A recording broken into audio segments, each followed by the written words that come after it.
చెప్పాను కదా నేనే కాదు వస్తే మీ ఊర్లో మీటింగ్ పెట్టుకున్న ముందుకు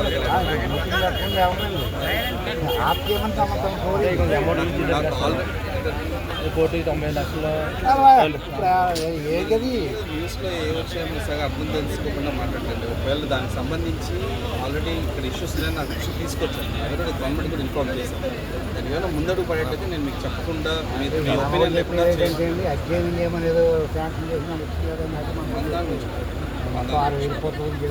సరే ఎన్ని ప్రపోజల్స్ పంపించారు సార్? మీరు ఇప్పుడు సరిగా మీకు ఇంట్రెస్ట్ లేదని ఇంకో చోటికి మారుస్తున్నాం. నేను మీకు అదో చెప్పాను. నా వైపు నుంచి ప్రపోజల్ ఓల్డ్ ఉంది, పంపించిన సమాధానం చేసుకుంటే ముందుకెళ్ళేది లేదు. మీరు దాని నుంచి టెన్షన్ పడకండి. అవసరం ఎందుకు ఇక్కడ ఈ రోజు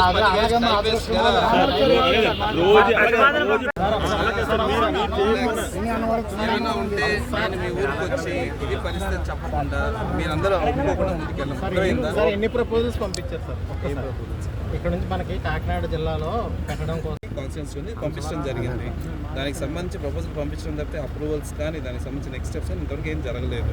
ఆ మధ్యలో వాళ్ళు వచ్చి కలిసారు, నాకు ఎక్స్ప్లెయిన్ వచ్చి చెప్పారు క్లీన్గా ఇబ్బంది ఉంది అని చెప్పి. మన రామకృష్ణ గారు కూడా నాకు ఫోన్ చేసి సార్ చెప్పింది కూడా వీళ్ళకి ఇబ్బంది ఉంది, వేరే లొకేషన్ మారుతామని. అక్కడితో ఉంది అంతే. దాని గురించి ఇంకా దాని నుంచి ముందుకే వెళ్ళలేదు. మనం ప్రపోజల్ రెడీగా ఉండింది ఆల్రెడీ, మనం చేసింది. అంటే గవర్నమెంట్ ల్యాండ్ ఏం డౌట్ ఉంది చెప్పండి? గవర్నమెంట్ ల్యాండ్ లేదు సార్. అయితే గుడ్ లొకేషన్, బట్ మనకి ఇక్కడ ఇబ్బంది ఉంది. మీకు అర్థం హైవే దగ్గర ఉంది. రెండోది కొంత ఇండస్ట్రీ రావడానికి ఉపయోగం ఉన్న ఏరియా. మరి కూడా ఉందంటున్నారు సార్. 10,500 ఎకరాలు